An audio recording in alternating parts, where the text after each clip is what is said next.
Pardon the interruption, but I'm Mike Wilbon. Scientists have found a way to supercharge aging cells. Tony, what does that mean for us? Tony Kornheiser, 50 more years of PTI. Up top. 50? 50.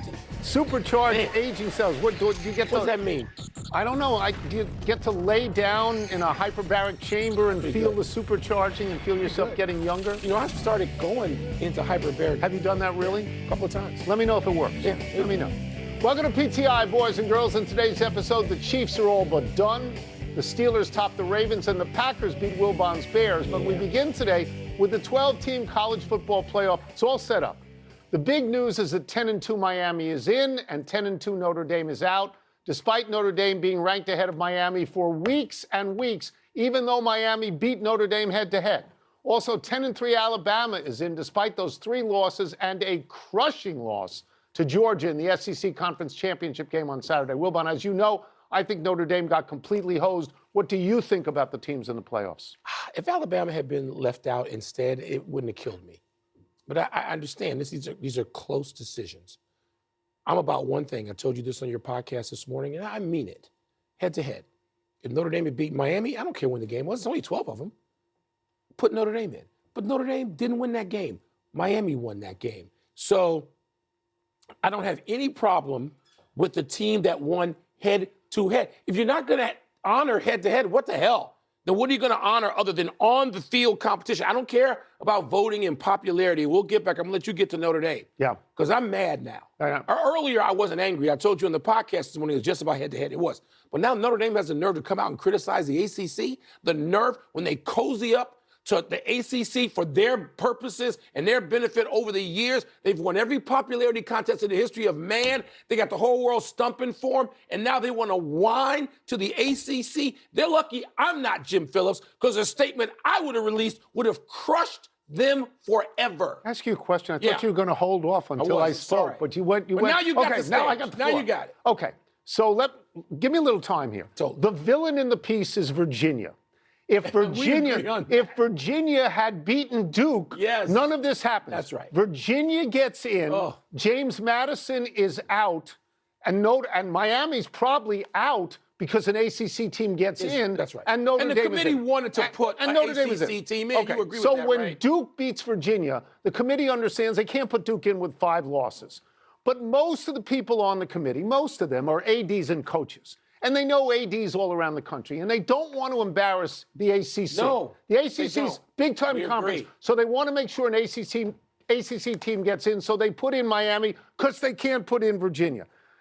This is the same group of people who week after week after week separated Notre Dame from Miami, even though it may have been wrong, but that's what they did week after week. I know. So you can ask this question fairly. What did Miami do last week to move ahead of Notre Dame? The answer is nothing, because they didn't play. Committee members got memories. Let me get to head-to-head. August. Let me get to head-to-head. And I understand it.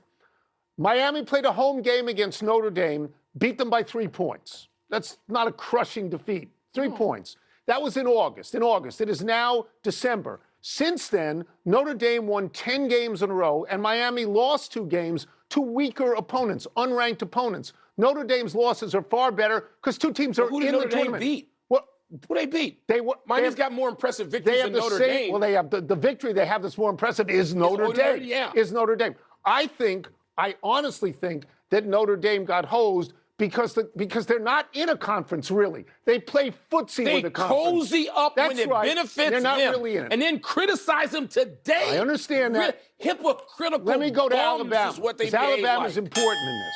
They're important. We both have maybe left them out. They could have left Alabama out. Alabama has 3 losses, including a terrible loss to Georgia. I mean, they got destroyed. But the committee anticipated that. They put Alabama ahead of Notre Dame for no apparent reason to tell everybody, if you get to a conference championship game, we're not going to boot you because you're playing in it, whereas A&M and Oklahoma, they're not playing in it. Let me ask you one quick thing before we move on. Yes. Head to head. I know you for a long time. You believe in what happens in the field of play. I do. I do. But I think there's some nuance to it. because it happened so long ago. Wasn't that long ago? So this college August. football season's only 4 months long. It was August. August, the last Have you- day. have you- September, October, November. That's it. That's all they got. December. Have you been outside lately? It's freezing. I was outside It's in different than Chicago August. lately. By the way, move by on. the way, how hypocritical is Notre Dame? Let me, the ACC, as long as I get my paycheck and then behave like this. To be fair, Notre to Dame. be fair, you've hated Notre Dame your and whole you life. loved them, and you stumped for them. I admit to hate them. Now I hate them today. I'm glad they're home. I'm glad they're going nowhere. No playoffs. The show is no going bowl to game. end. We're not doing any Get more out. stories. Get out, No, because Notre you're just Dame. going on and on and on. Please. You hate them. I do hate them. Go ahead. Today more than ever. Read. And I got reason. Read. And I got support. Read. Huh? Hate Notre Dame. Yeah. Nice. Boo. Move to the Go. AFC now.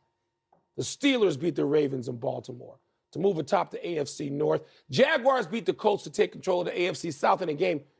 Daniel Jones injured his Achilles out for the season. The Texans are game back after beating the Chiefs last night, sending them all but out of the playoffs. And the Bills beat the Bengals ahead of Buffalo's big showdown at New England Sunday. Which AFC team then had the biggest win? It's not the biggest win, it's the biggest loss. Kansas City had the biggest loss. All right. Kansas City is now out of, they're not getting in the playoffs for the first time since, 2014. 11 And years. in the interim, they won 3 Super Bowls and they were in 5. So much for your years of dynasty of one, because they had a real They had dynasty. a great run. They had a real dynasty. Every time I've watched Kansas City this year and they've lost, it's the same thing. Patrick Mahomes throws a perfect pass and somebody drops it. My God. Drop after drop after 22 drops. It seems more like that this season than drop after drop after drop. So now Andy Reid has to figure out how to retool that team, and he also has to figure out, does he want to keep coaching? Yeah. If you ask me what is the biggest win, I'm going to go pretty much off the board where you're concerned. I actually think it might be Buffalo, because Joe Burrow was having his way with them until those 2 crazy back-to-back interceptions. Yeah. And then, now it's snowing, the weather is awful. Josh Allen takes over the game. Josh Allen gives an MVP performance, and maybe the Bills found something. I don't disagree with you on either one of those points. Kansas City is the big story in the AFC. These guys are worthy, long-time, dominant, impressive, charismatic What do you think of Houston? What do you think of Houston? Well, they don't have much in the way of offense. They remind me a lot of my Bears teams, but they'll hit you in the mouth. How about the hitting in that game last night? The popping in that game. Things were flying off people's helmets last night. I don't want to be accused of recency bias, but when I watched that, I honestly thought that could be a Super Bowl team. They have held, I think in succession, Buffalo, Indianapolis, and Kansas City to a total of 45. If you're holding somebody at 15, you only have to score. But I'm going to agree with you on the other point, too. I thought Buffalo reestablishing itself, if that's what they did. They weren't home. But Cincinnati, you thought Joe Burrow was going to deliver. I was going to win it. And it did. I was starting to sway. It looked like he was. He has these bizarre interceptions that. What did you think of Pittsburgh and Baltimore? Baltimore is done too. I think they are. And here's why. One, for 6 to 8 weeks, I've thought Lamar Jackson is not that Lamar Jackson. You can see it. Maybe he will be again next year. Not maybe. now. Not now. But not now. Not now. And I don't think they're good enough. Not now. And I don't think Pittsburgh's good enough either. So I'm kind of sliding out But the way. it quiets the drumbeat about Mike Tomlin a little bit. And Aaron Rodgers was good. Aaron Rodgers was very good in that game. He was very good. The call against the Ravens, is that a touchdown or not? I didn't think it was. Did you? It's a hard one. I didn't. I kind of thought it was, but I could be swayed on that. And Indianapolis, which started out, they're done. They're done. Okay, maybe this rookie from Notre Dame. No. I can root for him because he ain't there. Maybe he's pretty good. Maybe he can hold the fort. They're not out of it. I think they're out of it. They're trending out of it. Let's move now to the NFC and talk about impressive wins yesterday. The Rams crushed Arizona 45-17 in Arizona. The Packers held on and beat the Bears on the last meaningful play of the game with an interception in the end zone, 28-21. And the Saints, who'd only won twice all year, beat Tampa Bay in Tampa Bay 24-20 to knock the Bucs down to a tie for first place in their division with idle Carolina. Wilbon, whose win was most impressive? Packers. And if those two plays had gone differently at the end, a touchdown and a two-point conversion, I would say the Bears. That game, that was a game worthy of all the hype all week and worthy of the oldest rivalry in the National Football League, 100 years old. I obviously, I didn't want to talk to anybody for about 2 hours after the end of that game. The Packers look like they're ready to challenge. And they're further along in their evolution than the Bears and Caleb Williams, Love and versus Williams. Yeah. And they won that game at home. That game, they're going to run that back in 13 days. Actually, it's a Saturday night primetime game in Soldier Field, where I'm hoping for a different result. But the Packers played really well. Whenever the Bears came, they had that 17-play drive the Bears did, which was really impressive, and they knocked the Packers back in the end zone, hit them in the mouth, and the Packers answered. And that game had everything you could ask for. Obviously, I want the last pass. Caleb's got to throw it earlier and higher. 2 seconds later, Komet was open or run the ball. I would have run the ball. But that game had everything. Yeah, it also had the winner that's always the winner. It's 12 of the last 13, 30 of the last 36. So you don't have to be Aaron Rodgers to own the Bears. You can be Jordan Love and own the Bears. I'll make the case for the other two things just briefly. I'll start out with the Saints. You know, because they're a terrible team. They were 1-5 on the road, and they win this game against Tampa Bay, who I thought was a good team, and they have faded, and their only chance now is they have 2 games head-to-head with Carolina. So we'll see what they can do in that. And the other game, the Rams reestablished themselves as a number 1 seed in the NFC. But this is the point I want to make, because they had lost to Carolina.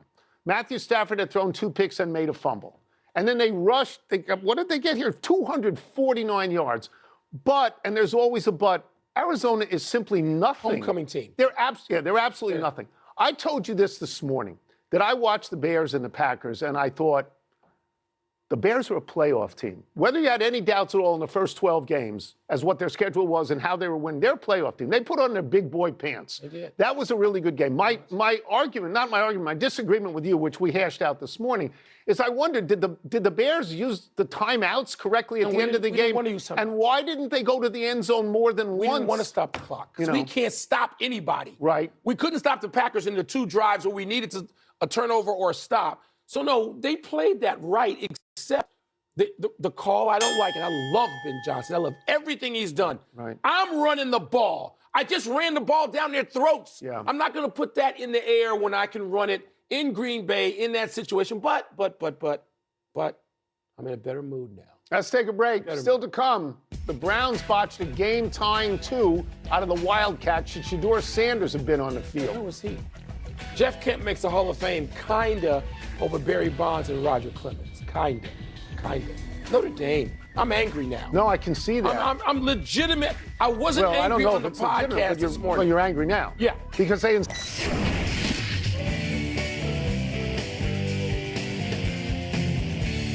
It is time for the missives from the Minions in mail time. I'll put on my glasses to read the first one. Mail time! Should Shedeur Sanders have been on the field for the Browns' bid to tie the Titans? Yes, absolutely. He should be on the field. I mean, there's at least a threat of running a fuller play package, which involves passing the ball for real. I understand that Cleveland has run these wildcat formations, and particularly in 2. Fine, run it all you want. But have Shedeur Sanders on the field. Is this that hard?